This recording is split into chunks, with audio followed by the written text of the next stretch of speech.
Terima kasih Anda masih bergabung sama kami, pemirsa, dan saya masih berbincang bersama Bapak Arya Santoso, Presiden Direktur CSI Institute. Pak Arya, kita lanjutkan perbincangan tentunya terkait dengan saham-saham pilihan yang Anda rekomendasikan ya. Tadi ada JSMR, kemudian juga INKP yang direkomendasikan buy. Berikutnya ada BSDE dan juga MNCN. Kita ke BSDE yang Anda rekomendasikan buy. Pak Arya, seperti apa analisisnya? Ya, sekarang boleh cukup murah ya secara valuation. Di sini kita melihat bahwa di kisaran harga 780 sampai kisaran 800 itu bisa menjadi area akumulasi beli dengan target di level 900 sampai 920 untuk profit takingnya. Mhm. Dan kita melihat bahwa strategi dari perusahaan juga cukup baik ya, menyesuaikan dengan permintaan pasar sehingga penjualan masih diperkirakan akan mencapai targetnya di tahun 2025 ini. Oke, harga terakhir menarik ya Pak ya. Kalau target price Menarik. untuk BSD di akhir tahun seperti apa Pak?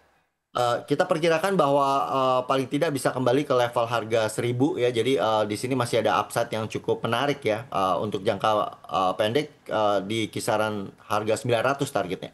Baik, oke, dari BSD kita bergeser ke MNCN, Pak Arya, seperti apa? Nah, MNCN juga sekarang sudah mencapai target penurunan jangka pendeknya yaitu di kisaran 238 ya, di situ sudah tercapai dan kemungkinan akan terjadi upside ke level 266 ya. Jadi di sini ada upside yang cukup menarik, bahkan cukup murah dan sangat realistis sampai akhir tahun kembali ke level harga 280 atau 300. Ada alasan fundamental yang menarik? Ya, kita melihat bahwa kemampuan perusahaan menghasilkan earning juga cukup baik ya. Sekarang PER-nya relatif cukup kecil dan kemudian juga di bawah book value-nya. Dan ini secara alasan fundamental juga bisa menjadi landasan yang cukup kuat. Baik, itu tadi beberapa saham-saham yang direkomendasikan oleh Pak Arya, diantaranya adalah ada Jasa Marga, kemudian juga INKP, BSD, dan juga MNCN. Baik, kita akan kembali ke bahasan terkait dengan beberapa hal yang nampaknya juga ini masih menjadi perhatian pelaku pasar. Salah satunya adalah terkait dengan musim bagi dividen untuk saham lapis 2 dan juga 3 di bulan Juni nampaknya menjadi tenggat waktu untuk mereka dapat membagikan dividen tunai begitu. Nah, Ya. sebelum akhirnya investor masuk ke saham-saham lapis 2 dan juga 3 karena quote unquote ingin menadah dividen dari saham-saham ini, Pak Arya, apa yang harus diperhatikan sebaiknya? Nah, biasanya para investor itu cukup terlambat ya untuk masuk membeli saham-saham yang diumumkan akan memberikan dividen. Biasanya ketika sudah terjadi rally dari harga bergerak ya, karena biasanya setelah pengumuman RUPS bahwa akan dibagi dividen itu sudah mulai terjadi akumulasi beli dan kemudian terjadi upside.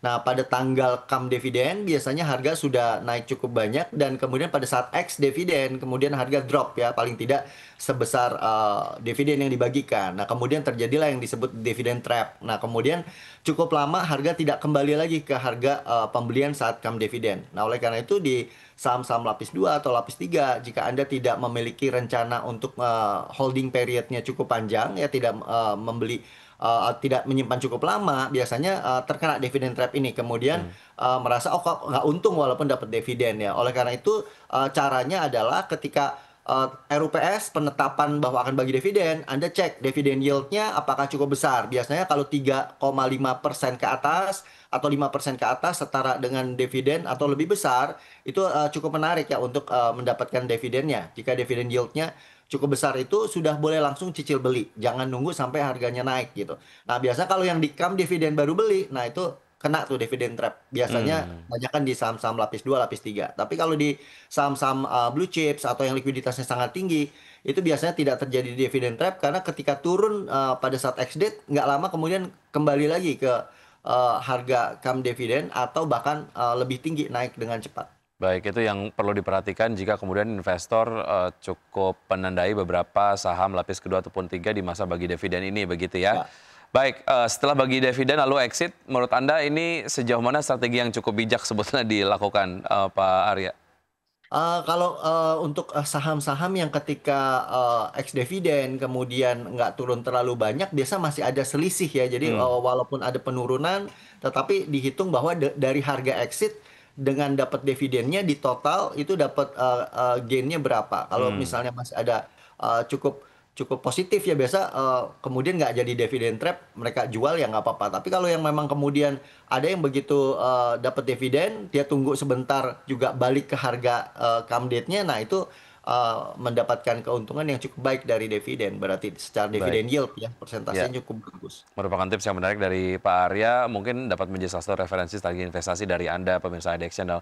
Oke, kita ke data fundamental ekonomi Indonesia, Pak. Ini tentu saja cukup mempengaruhi keputusan investasi dari asing sendiri ketika kemudian masuk ke pasar Indonesia atau tidak begitu ya. Salah satunya terkait dengan data PMI Manufaktur Indonesia yang dirilis kemarin yang turut mempengaruhi laju IHSG. Hasilnya menunjukkan bahwa industri manufaktur nasional kontraksi selama 3 bulan berturut-turut. Apa sebetulnya strategi yang tepat di tengah data-data fundamental ekonomi seperti ini, Pak Arya? Ya, kita memperhatikan juga bahwa daya beli masyarakat ya boleh dikatakan bahwa kondisinya juga belum terlalu ada peningkatan secara signifikan ya. Kita memperhatikan walaupun mereka yang mempunyai dana untuk membeli entah itu fixed asset ya atau bahkan barang-barang konsumsi itu memilih untuk bisa secara hati-hati untuk spending ya. Oleh karena itu dalam kondisi seperti ini bukan masyarakatnya juga tidak punya dana yang cukup ya, kadang-kadang ada yang punya uang juga masih menyimpan karena melihat bahwa kondisi sepertinya persepsi mereka belum terlalu stabil ya. Di sini kita juga menunggu dari pemerintah untuk menjalankan program-program yang cukup baik yang sudah dicanangkan ya. Itu butuh waktu untuk secara efektif ya terlihat di masyarakat secara praktis ya. Dan di sini ketika kepercayaan masyarakat dan masyarakat juga mulai berani untuk spending, nanti permintaan dari sisi konsumsi atau perkembangan di infrastruktur maupun permintaan energi itu akan meningkat sejalan dengan spending masyarakat dan juga aktivitas bisnis yang melaju ya. Oleh karena itu sementara kemungkinan pelaksanaan anggaran juga di tahun ini dimulai di kuartal 3 dan masuk ke 4 ya. Jadi perlu menunggu kita lihat di kuartal 3 ini kemungkinan akan terjadi peningkatan aktivitas bisnis juga. Baik, Pak Arya, singkat untuk prediksi IHSG di hari ini seperti apa, Pak? Ya, IHSG hari ini terjadi penguatan ya, kemungkinan juga bertahan sampai nanti sore penutupan ya, masih ada kemungkinan upside dan di pekan ini mengejar ke level 6.800 sampai 6.900 kembali ya. Kita melihat bahwa hari ini sentimennya juga cukup baik. Di sini udah 6.904 ya, kemungkinan resisten terdekat di level 7.000 psikologis round number-nya. Dan saya rasa bisa bertahan sampai nanti sore. Baik, Pak Arya, terima kasih sudah bergabung sama kami dan juga sudah menyampaikan beberapa analisis yang mungkin bisa dijadikan referensi pelaku pasar dalam menerapkan strategi investasinya hari ini. Sukses dan juga sehat selalu untuk Anda, Pak Arya. Sampai jumpa. Ya, makasih. Baik, dan pemirsa tetap bersama kami. Sejenak kami akan segera kembali dengan rekan Rosalincio yang akan menyampaikan informasi menariknya. Ocha, informasi apa yang akan disampaikan? Iya, baik Wiki dan juga pemirsa, kami akan kembali hadir dengan informasi terkait PT Chandra Daya Investasi Tbk atau CDIA memperpanjang masa penawaran menjadi 4 hari yang berakhir pada 7 Juli 2025. Jangan kemana-mana pemirsa, Market Pass akan segera kembali.